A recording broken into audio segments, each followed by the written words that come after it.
aing geus teu gaweana naon mah di imah kula bae mah aya jeung kula geus bae di imah pokona mah kula dahar emak dahar kula henteu emak ge henteu ngeunaheun jasa ngomong geus di imah bae geus ulah gaweana naon emak mah ngana kula boga anak pangasuhkeun tang ngomong kos dugeuna jasa pangasuhkeun tah aju pembantu eueuh atuh pangepelkeun mah ketika atuh aya seuseun pangyeusehankeun eta kadengena mah ngeunaheun jasa emak cicing bae di imah kula geus aya tapi eta kula boga anak pan incu emak nyeusehan atuh sasapu segala rupa eta mah pan lain ngeunahkeun ngababukeun loba tanu kos kitu mah loba jasa tah eta tinggal tungguan dorakana bae teh si anak kuduna pan lain kitu kadeuleu emakna keur sasapu gegeran rontok urang menjadi anak mama aduh ulah sasapu di dieu kunaon emang ieu mah geus bersih belah ditu bae billahi minasyaitonir rajim inna allaha malaikatahu yusalluna 'alan nabi ya ayyuhalladzina amanu sallu 'alaihi wa sallimu taslima. Urang wajib nganapakahan pamajikan urang teh teh anak deungeun setelah diakad ku urang ditika tanggung jawab bapak mah lepas dina masalah urusan mere dahar nginum pake ngimahan ieulah tanggung jawab salakina geus urang ku agama diwajibkeun mere nafkah ka pamajikan tergantung pamajikanana mun pamajikanana lintuh urangna aya 2 liter berarti sapoena eta teh ukuran biasa-biasa lamun kabenerannya nama daharna teh sapoena 5 liter lintuh jasa berarti jadi beca ge teu mahi sorangan mana gede jasa teh berarti atuh kudu 5 liter tetep bae teu kuat 5 liter atuh pegateuh kudu sih dipegateuh poyeng aing urang geus beak mobil beak motor pake napakahan pamajikan parah amat sapoena 5 liter dah janya nama mun ngadahar botan ge sok boga gede kieu teh 5 sakali ambo emang anak saha ulah bebeja anak saha urang Cikupa emang parembul nya eta teh luar kebiasaan wajib bae atuh emang kos kitu ngan lumrahna 2 liter mun sugih mun sedeng 1,5 liter mun fakir 1 liter eta pamajikan nah kuari urang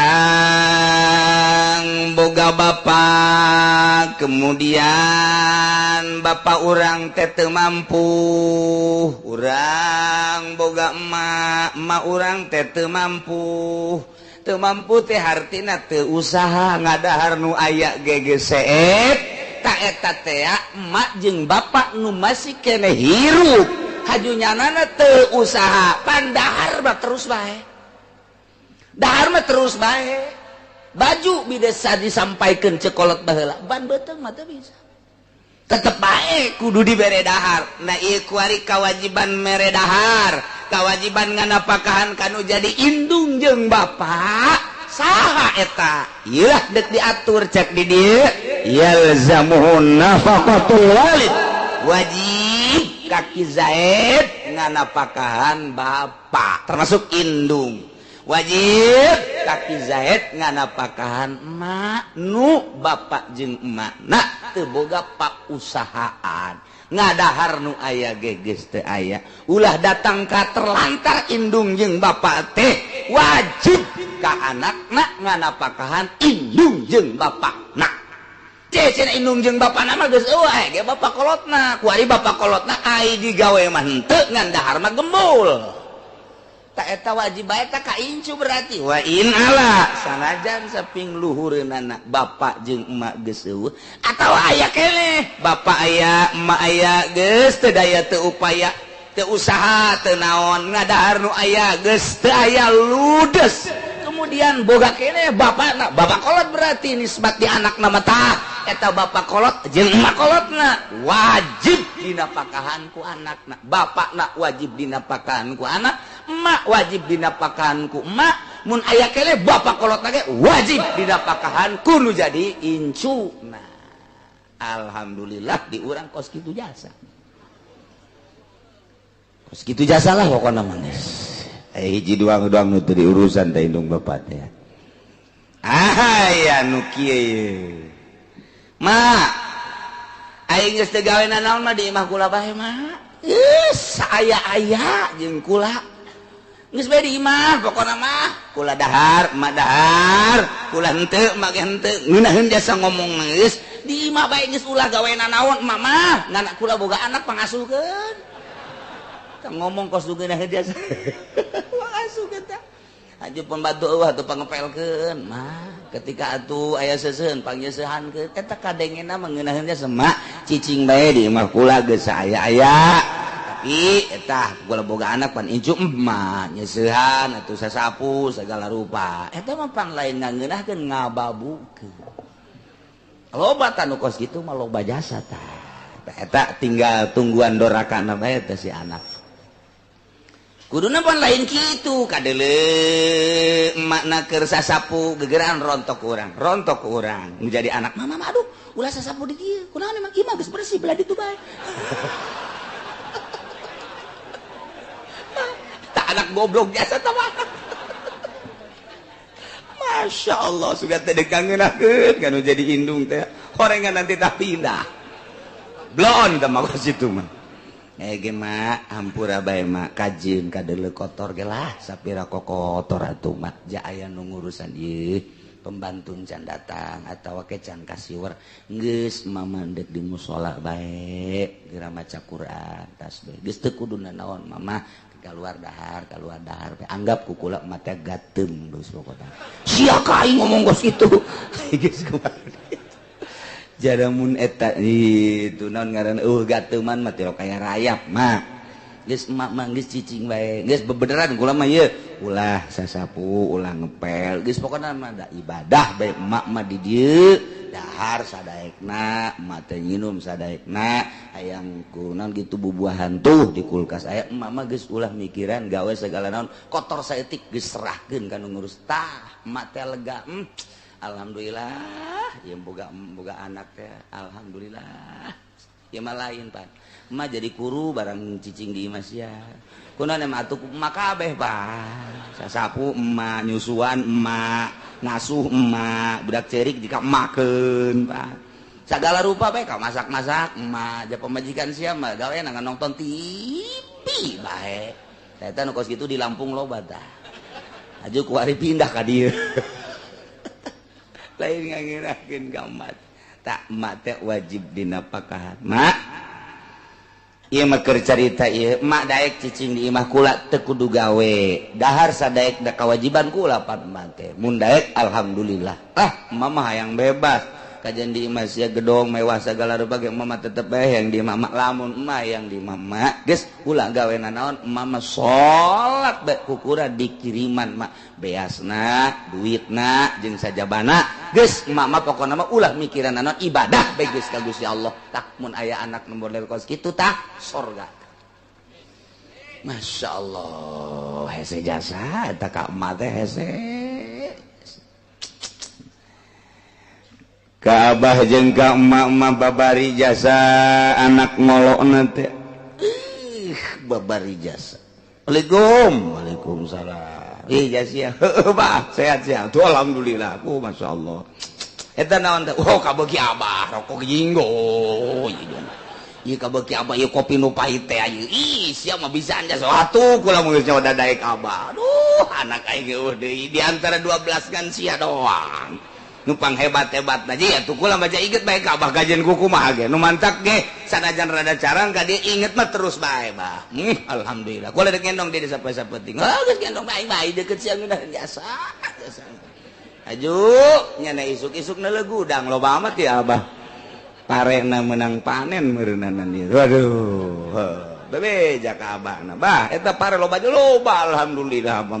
kamari di sepatan mendang ti kedung dalem di ranca bango eta aya sakitu tah bah tuh kira-kira lamun dibawa ka imah kula tutuna naon geus beura mau mobil bes ya ka dieu teh kula nyewa angkot Mang Maherkeun aku abah oh salah geus tah dibawa saangkot pan ka ditu mawana mangan jinggo doang 2 bungkus kopi pahit nage ayam meureun saparapat mah tapi nu dibawa masya Allah sakijang betet ka ditu pan ngagarong eta anak tapi senang bae eta kolot teh senang jasa ya Allah ya Rabbi bu masya Allah sakijang metek ojol jeung jinggo 2 bungkus mun pikiran nu normal bapana ji aing sih digarong tak lain ya tapi lantaran dedeh mah bedanya mah ka anak teh tapi atun itu mah nun teh dipake ka dedeh teh ya geus mawa ieu ditolak itu ditolak geus beberean pepentaan boro-boro sakijak menta saleter 2 leter geus sia deui menta sih maka dia nangan datang dengan menta baik dari gitu anak aing mabur sia ka ditu padahal maksa letter 2 letter kulantaran teu bisa ngarayu kolotna mantap kolot asal dirayu bae aduh jinggo turun kijang maju ya Allah ya Rabbi Gusti. Nah kesimpulan nama ulah sok ngababukeun ka indung ngeunahkeun indung teh ngeunahkeun bapak teh tawaran ku urang bah ieu geus lah abah mah geus ulah usaha abah kuarikeun umur ku kula geus dihitung bae ieu geus aya 70 leuwihna lah bah geus boga bonus ceuk kula mah geus bae abah mah mah usaha dek diserahkeun ka kula mangga dek ka adik kula mangga geus abah mah ku kula dicukup geus besi hayang dahar naon jeung naon kos-kosna ku kula abah jeung mama ditanggung jawab besi deuk ka mamana mobil kula pake pokona mah jasa abah aya kana kan ditu jualan kan terus bloon deui bae teh budak teh emang bloon mah lulu tah eta teh dingeunahkeun ku urang kolot teh tah eta teh jembareun kolot masyaallah ku ditawaranana bage ku anak emang kumaha kitu ditawaranana bage pan beuki kolot teh jelema mah berwitan beuki kolot ge kapangi jeung anak teu nanya bae berwit kolot ih teh si budak kosain anak aing bae kunaon budak kapangi jeung aing teu nanya pugu anakna keur nyeri huntu teu nyaho tah eta teh kos itu berwitan biasa kolot kasimpulanna mah wajib si anak nganapakahan indung jeung bapakna ya Allah ya Rabbi insyaallah nu mantak cek Kangjeng Nabi mun hayang anak sopan kanu jadi kolot didik make adab datang-datang ngomong kitu bae mah jauh melung datang-datang si anak teh neuk ngeunahkeun ka indung bapak moal bisa lantaran teu dididik ku jadi kolot teh didik heula make pendidikan adab cek Kangjeng Nabi la nahala afdalu minahlin la nahala kitu walidun waladan minahlin afdala min nahli adabi teu aya beberean hiji kolot kanu jadi anak nu leuwih utama beberean tibatan beberean ilmu adab kanu jadi anak mere harta bakal takabur anak teh mere jabatan bakal gede hulu kopeahna ge mungkin nomor nama bangsa nomor 25 ka ditu gede hulu teh si budak tapi lamun dibere ilmu bakal tungkul siga pare loba eusia kurang kumaha Kangjeng Nabi nyaritakeun aya jelema bebeja ka Kangjeng Nabi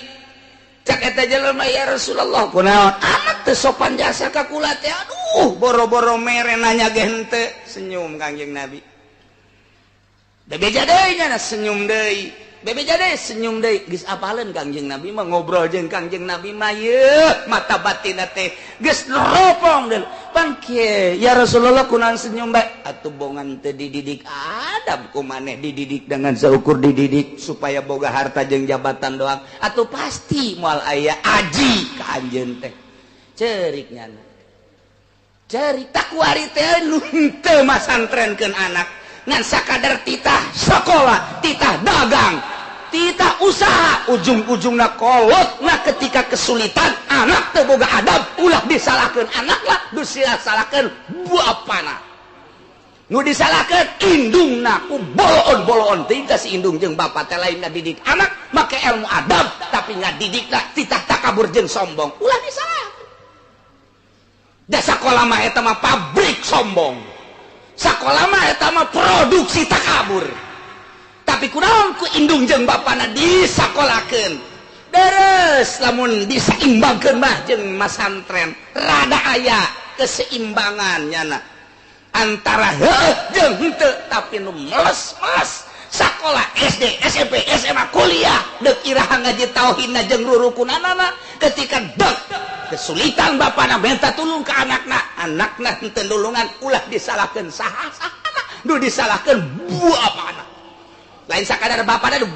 bapana oh atuh dididik jeung Kangjeng Nabi nah hawa eta teh nah ala teh bimana zadat teh namahan teu mere mana atau teu mere walidun seorang bapak seorang indung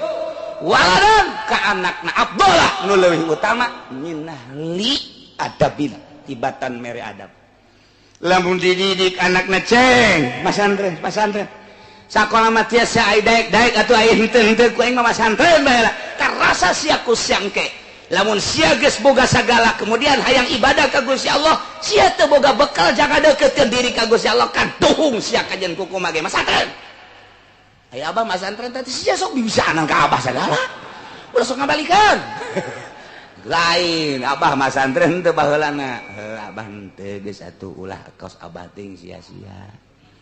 ulah kabehan teu masantren teh teu kurang urusan abah bae kan sia bisa kos kitu pan uyah ge teh kaluhur ieu budak bisa ngadalil nu mantap ke jaram anak ulah main PS nyaram anak ulah nonton TV teu kudu diceramahan ku bapana asal bapana tilok nonton TV anak otomatis moal daekeun nonton TV malah mah nontonnya di kamar bae kun aya abah emang kunaon abah ge di TV-na di kamar gede teu beres kabehan teh nyahoeun mah nyahoeun kolot teh teh ngintip kudu jadi abah sewaktu-waktu asup ka kamar ieu naon mah TV mana di kamar nanti abah sia jeung emah meureun ya gitulah nyahoeun tapi lamun anakna neuleuh ka kamar tasbih sok gede kieu neuleuh di patengahan tasbih sok gede kieu eueuh TV dina ayana cuek bae anakna ge mah aya teh tasbih naon jualeun teh oh sugan teh paranti abah sia ieu boro-boro nasbih jeung nyahoeun tapi lamun tasbihna di sajadah mah teu ngagantung pan kuari mah tasbih teh di mobil digantungkeun emang mobil bisa maca tasbih tuh di lawang bae wow balaran deh henteu aya salah mah lambang Islam berarti eta teh nu bagus mah di sajadah teh anakna kadinya ieu paranti abah berarti nyahoeun anak ketika deuk bae abahna ka tengah imah cuek bae kana TV sapoe dua poe sabulan dua bulan anak mikir sorangan isin amat ka abah minimal dileutikeun ku janaka minimal dileutikeun aya abahna sae guna aya abah isin leutik bae tuh eta geus rada deres kan geus rada deres ka 5 bulan ka 6 bulan mah pareuman aya abah teu pareuman aya abah isinen coba lamun abahna osok nonton mah aya bae dangdut abah ka mana nya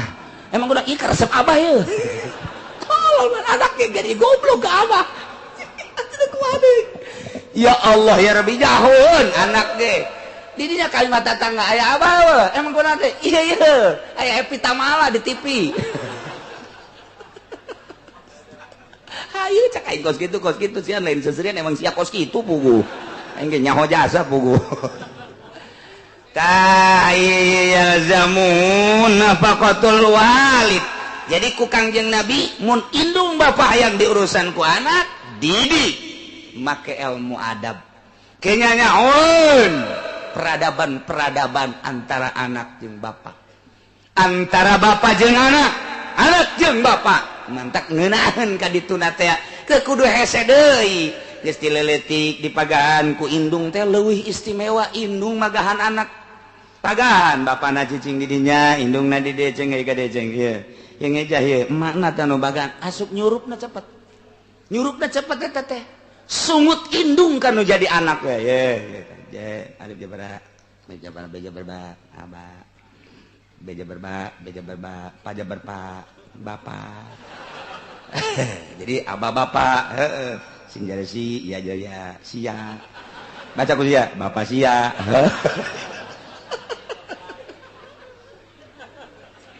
Masya Allah dididik kuno jadi indungna kok mau datang ke dipagahan sapinah kuno jadi indung nama ye arkanu salat baca arkanu wudu sitatun baca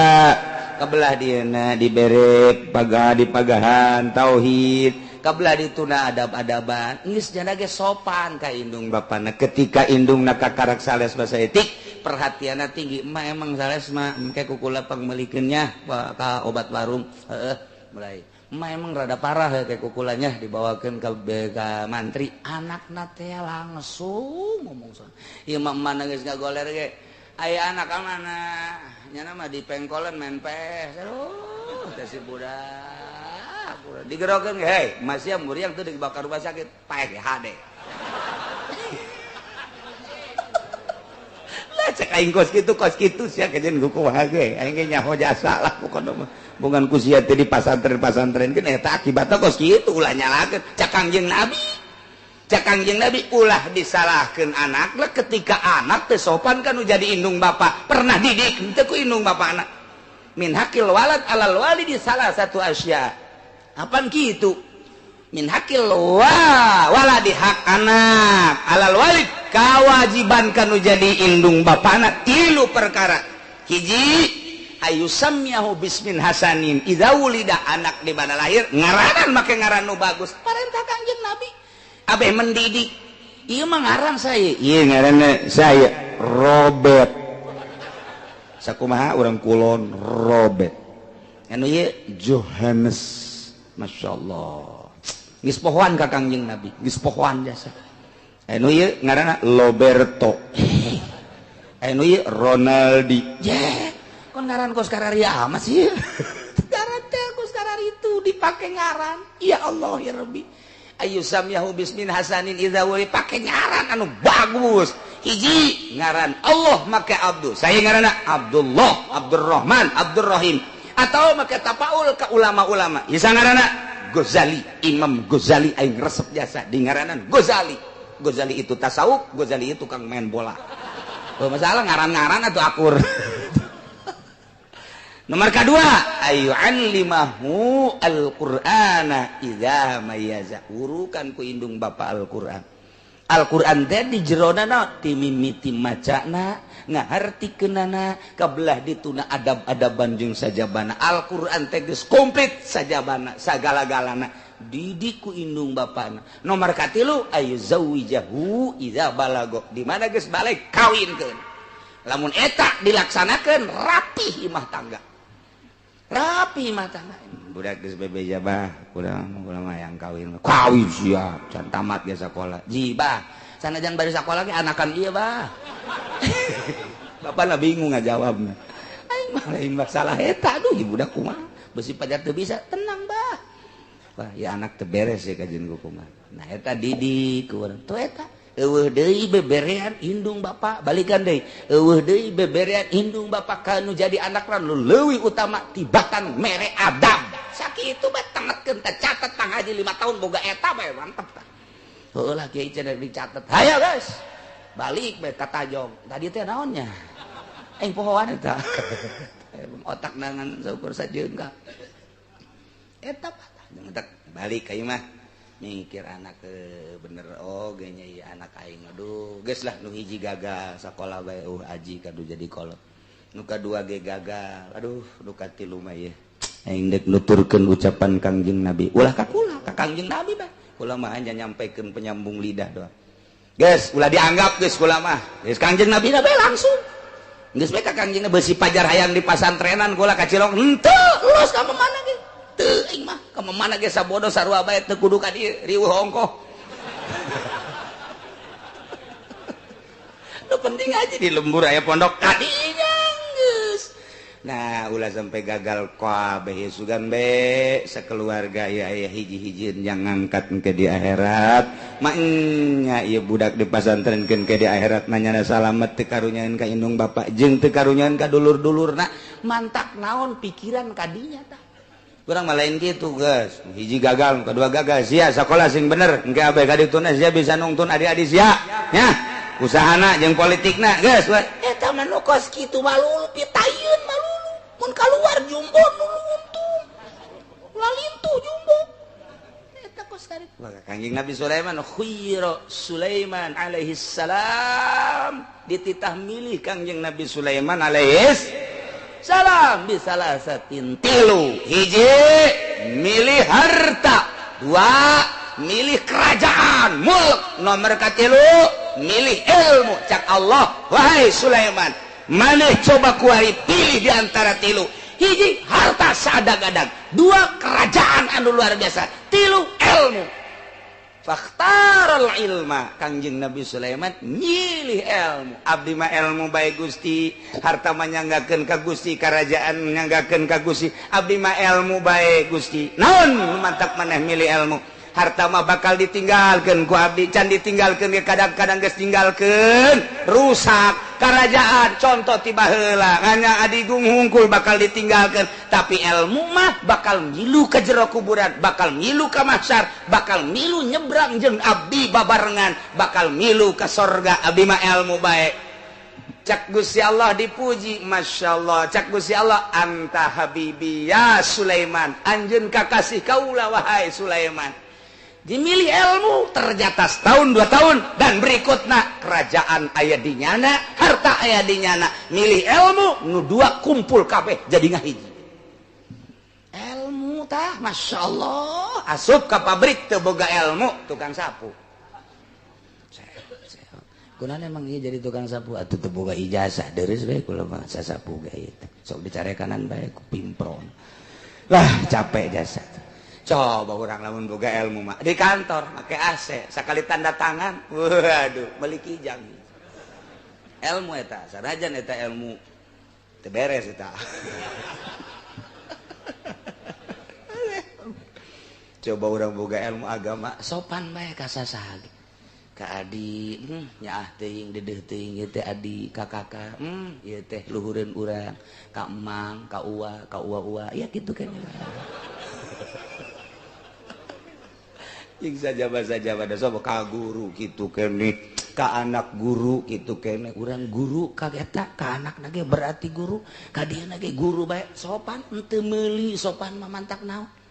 ya Allah ya Rabbi eta ilmu bekal ilmu teh bakal ngeunaheun jeung saha bae nyararambung ilmu nu aya di otak jeung di dadana bakal ngembang ngeunaheun fid dunya wal kira mantap moal salah Kangjeng Nabi hiji beberean seorang bapak emak kanu jadi anak kecuali nu leuwih utama kecuali mere adab geus ulah disalahkeun lamun anak teu sopan kanu jadi indung bapak lantaran teu pernah dididik ku indung bapak yang mun dididik bacara tadi sopan mah abah geus ulah hese-hese naon nya bebeja bae ka kula besi kula keur poho ai keur teu poho mah jadi kiriman besi mah hayang cicing di imah disadiakeun ku kula besi mah hayang di imah mah bae atuh hayang bebas mangga ngutus bae saha bae ka dieu ka mah masyaallah Gunung Karang gede leuwih gede tibatan Gunung Karang hate kakarak ditawaran doang encan dibere geus gade jasa nungguan we nya budak ngomong doang ka mana isinya cek cenah leutik deui tah Gunung Karang leutik deui tah sing ada tak bongkar bahaya ya. Masyaallah. Gitulah kewajiban anak kanu jadi indung bapak ngana apakah perhatikan cukup jangka sorga kos kieu bae Masya Allah emang Wes Kurni kumaha gitu Wes Kurni teh kapan nu matak dijadikeun kutubul aulia anu nyana mah qoba kausahen istirahatna nyana mah di ditu handapeun lauhil mahfuz handapeun aras Kangjeng Nabi waktu Mi'raj teh aya nu keur ayun-ayunan bae kieu teh di Citra urang Cikupa tah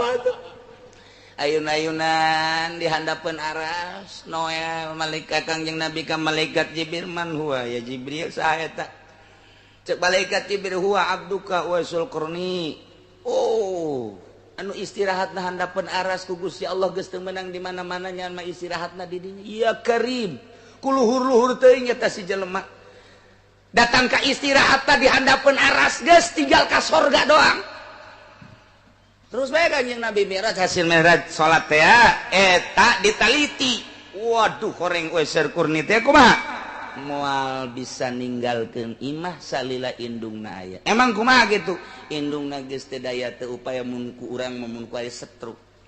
isuk-isuk kunyana dipandian dielap taina kiihna jeung sajabana beres dielap diwuduan dibedong kunyana sageus dibedong dibere dahar terus diayun kakarak nyana ngangon nu deukeut-deukeut bae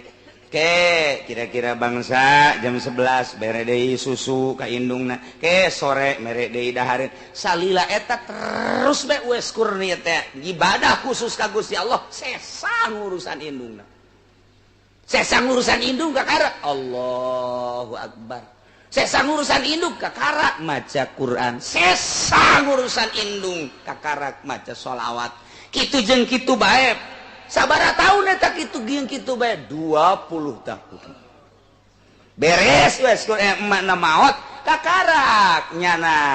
keluar ti negara Qoron Yaman menuju Madinah pandititipan Sidina Umar Sidina Ali ku Kangjeng Nabi engke bakal aya seorang pangangon ka dieu ngaranna Uwaisul Qarni mun aya eta gegeraan sasalaman sageus sasalaman minta doa salamet di dunia wal akhirah nyana termasuk min jumlati kutubil aulia cak Kangjeng Nabi cirina ya Rasulullah naon cirina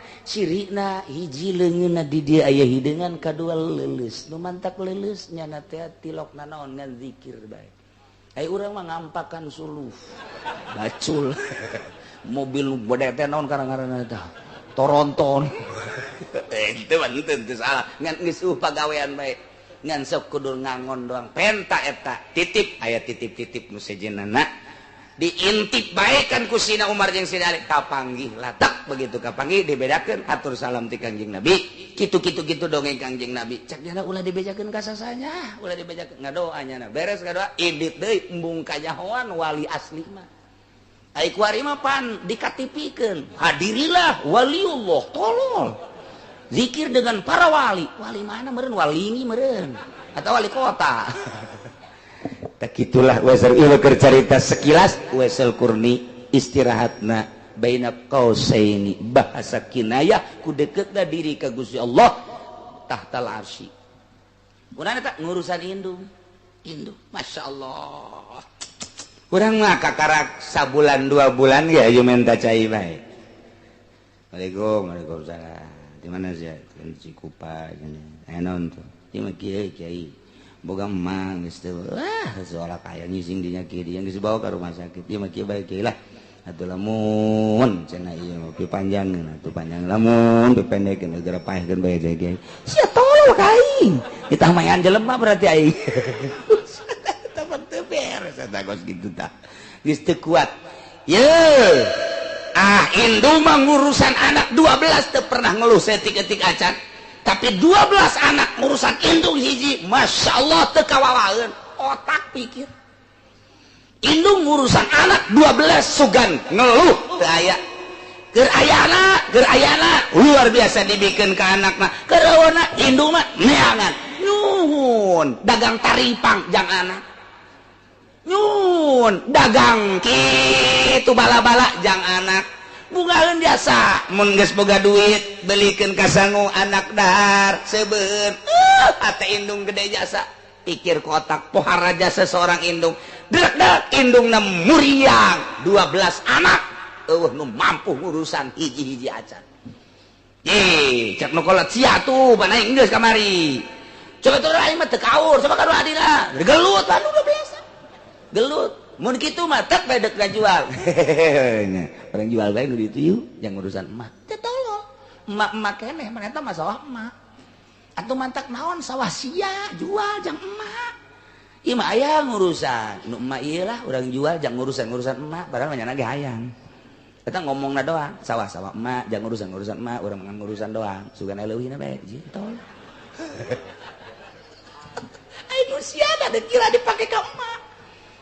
coba lamun kieu mah emak muriang sia ngaranna ge dulur ieu atuh endek babarengan jeung kakak ayo urang urusan ieu emak andai katangan sakadar tanaga doang geus alhamdulillah ieu mah emak tanggung jawab kakak ieu kakak mungkung hirup keneh dek iraha deui ngabakti ka emak dek dibawa ke rumah sakit modalna jeung biayana ti emak kajeun ku kumaha ge ti mimiti ku ari datang ka maotna misalna ngajikeunana jeung sajabat tanggung jawab sia ulah milunya naon kajeun ku kumaha ge ngan sia beusi henteu pajar berbakti dek berbakti tanaga bae sagala rupana ti kakak mantep jasa mantep lain kitu Pak kakak di tangan ge wah asa iya dibakar rumah sakit kakak doang emang teu nyawan nyawan kamari nyana pugu nu di dieu ngutar atur segala orang bawa ka rumah sakit ku ieu nyaeta pugu kos kitu teh mah tolol jasa tak kakak tuh mulai jadi ieu kudu kumaha geus urang-urang bae papatungan atuh lain eta kakak ku bapan jana mah boga mobil segala boga perusahaan lah kakak ondo kos kitu mah tuh geus beres bawa ka rumah sakit ku adi-adina papatungan jadi adi mah teu boga pan usahana ge sepirang ngawarung dibawa geus beunang 5 poe geus dibayar jol we kakana mama hah diurusan teu ku sia kakak ka mana kakak keur boga proyek buku teu kaburu jasa ieu aya proyek mah 5 miliar tenang bae heulanan make duit sia bae heulanan eta si kakak tolol lagi bin goblok kadangnya ngegeleger-geleger ka ceuli adi engke aya 5 miliar mah geus pokona mah ieu mah kumaha mah make duit sia bae heulanan eta kitu da doang teh nyeri jasa masyaallah eta kos kitu teh eta di Cikupa teh atilu nu kos kitu eta aduh ya zabul walid ya zamun nafaqatul walid wajib kanu jadi anak nganapakahan indung jeung bapa wa inhala bapa kolotna baora jeung sajabana wal waladi jeung wajib nganapakahan anak indung jeung bapa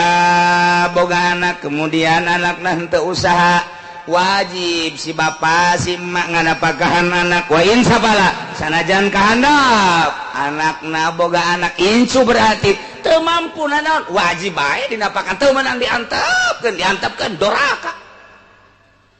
datang anak ka imah bapa waalaikumsalam sia ieu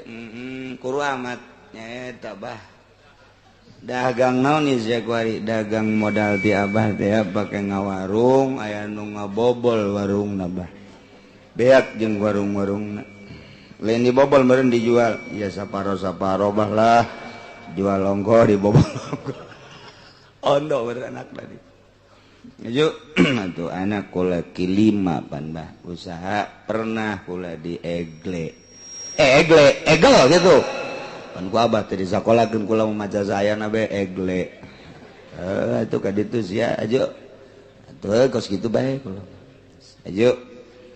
kuari ieu bah anak 5 mamajikan alhamdulillah itu sehat mah sehat ngawarung geussan geus wallahu a'lam kula ngawarung geus tamat berarti kula ka warung geus liuk dulu teh aya iwal ti ka bapa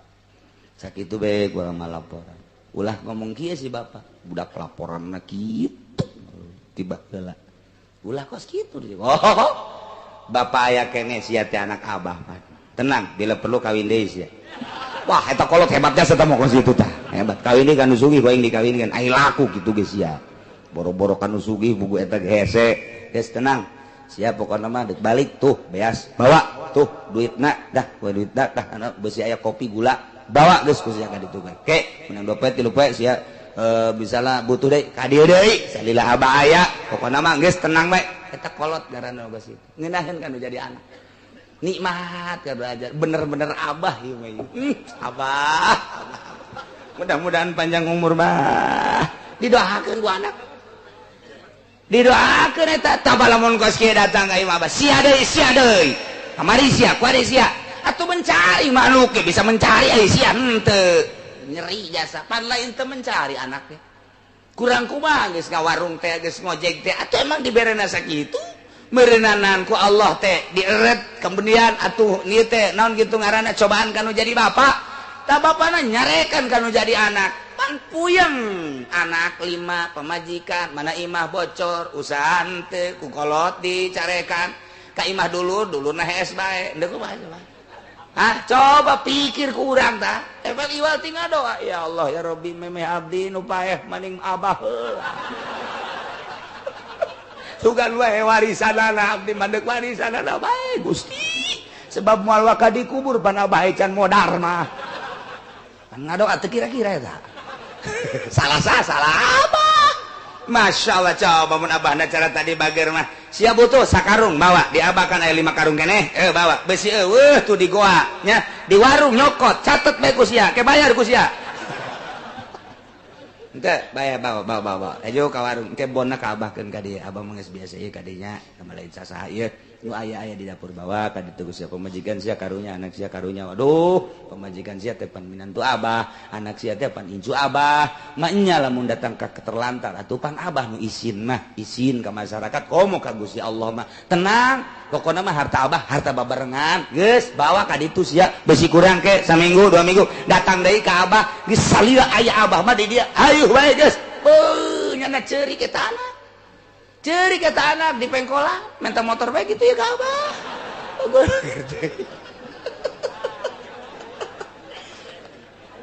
Masya Allah karim beak geus ku bager mah beak geus ku bager mah ya Allah ya Rabbi tadi anak wajib nganapakahan ka kolot anak ngangeunahkeun ka kolot kuari kolot ngangeunahkeun ka anak atuh ja aya ieu di bapa tah lamun urang nganggap bahwa harta ieu titipan ti Gusti Allah pasti bager mata urang teh ulah memandang mata kasat bae tapi mata batin urang kumaha mata batin teh kieu mata batin teh cak mata ieu mobil teh indah cak mata ieu gedung agreng teh luar biasa cak mata nu ieu kemewahan teh luar biasa tapi cak mata batin mah pan cak Gusti Allah dunia teh hina dunia teh hina kapan illa mataul ghurur dina Al-Qur'an cak Sayyidina Ali ad-dunya jipah dunia eta lir teu beda jeung bangke mata batin urang pasangkeun mata ieu neulegem merlap dunia nu glamour luar biasa indah amat tapi mata batin orang hasil ngaji petakeun jajak Allah mah ketika dunia dijieun teu pernah didole-dole deui ku Gusti Allah ku hina-hinaana sehingga wali-wali Allah nu mantak naik derajatna jadi waliun min auliyaillah lantaran ninggalkeun hihila reged dunia mata batin orang kitu bakal stabil gerage aya RT nu datang ke urang jang pembangunan masjid Assalamualaikum Waalaikumsalam kade teh diuk gampang jariah meulana diuk sia diuk sok ngaroko naon sia teh kula mah ai kapeung-kapeung jarum ai gawe Samsu kuari mawon teh Samsu aya kade sok RT bingung aing ieu deuk dibereta deuk ngompas ka aing ieu bingung aing jeung nu sugih teh kos kieu ieu RT ge bingungeun ka nu sugih mah bingungeun aya nu susah mah tawan nu sedang teh ngidernya tah malah digerak teh ieu kurang diliwat tah nu susah mah gitu giliran nu sugih dieu geula ngobrol lah dia geus sabaraha urang mere saha nu panggedena nu pangletikna saha urang boga utang sabaraha ka masjid 100 juta nu geus aya 80 tinggal 20 deh kayak aing mah miteu lagi gampang kayak lamun geus harese kabehan sia datang ka aing cak RT teh ku galedeg teh budak hese jeung nu sugih pelit kitu koret merepet dudur bae hese tapi lamun nu sugihna teh ulang kade ieu jang RT heula tah nya ieu jang masjid sada dah tah mah kos kitu mah bejakeun ka masyarakat geeusan kitu ulah tah ieu mah teh kula tah sabaraha duit tah ya 10 juta heula ke isukan ke mun boga di 10 juta deui eta ge geter-geter Iya kumaha ieu lalakonna bener atuh engke kula jeung pamajikan ngendong bade dinya ku bagir mah geus naon eta nu mantak bisa golosor 5 juta golosor 10 juta golosor 100 juta golosor 5 nyanana teu memandang bahwa dunia teh mulia cak mata ieu mulia teh ngageleser-geleser cak mata batin mah pan dunia teh hina dibandingkeun kahinaan mata batin jeung pandangan zahir bakal baraha Masya Allah urang mah mata batina mongkleng buta rata sehingga henteu aya memandang bahwa dunia teh hina tapi lamun dipake jariah hina tapi lamun dipake sedekah hina tapi lamun dipake nyantuni amal eta teh bakal ngabungkeulek ka pangihna jaga geus paeh kakar ya Allah ya Rabbina ya wajib kanu jadi anak nganapakahan ibu bapak mun ibu bapakna teu mampuhna naon mun teu dinapakahan ku anak doraka wajib kanu jadi bapak nganapakahan anak termasuk incu mun anak teu mampu usaha jeung teu bogana naon mun henteu dibere napakah ku nu jadi bapana doraka nu jadi bapana wa ini ikhtalafa wallahu a'lam adimis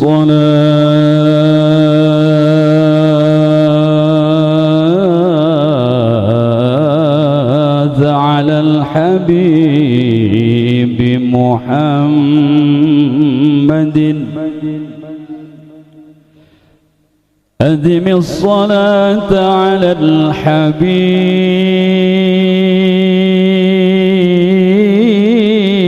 الحبيب محمد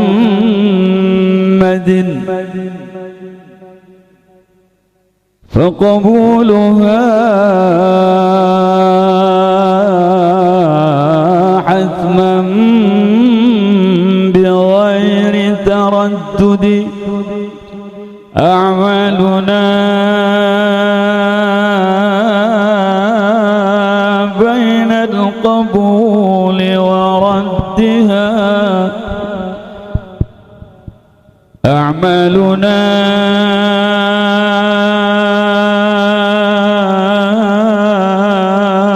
بين القبول وردها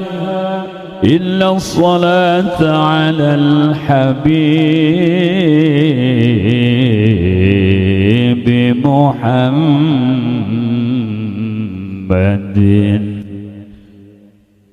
يا ربي بالمصطفى الله بلغ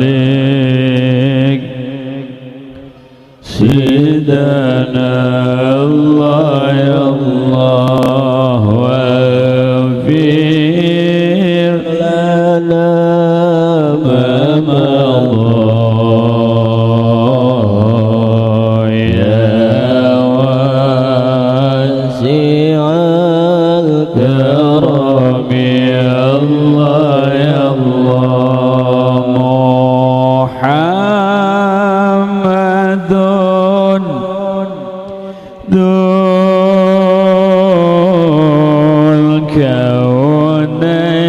الكونين والثقلين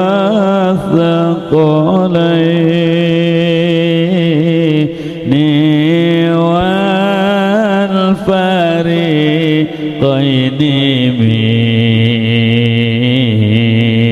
عرب ومن عجم يا الله يا الله يا ربي بالمصطفى الله الله بلغ مقاصدنا الله يا الله واغفر لنا ما مضى يا واسع الكرم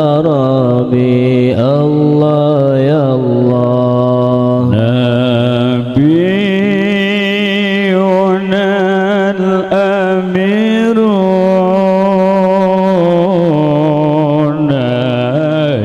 ناهي فلا أحد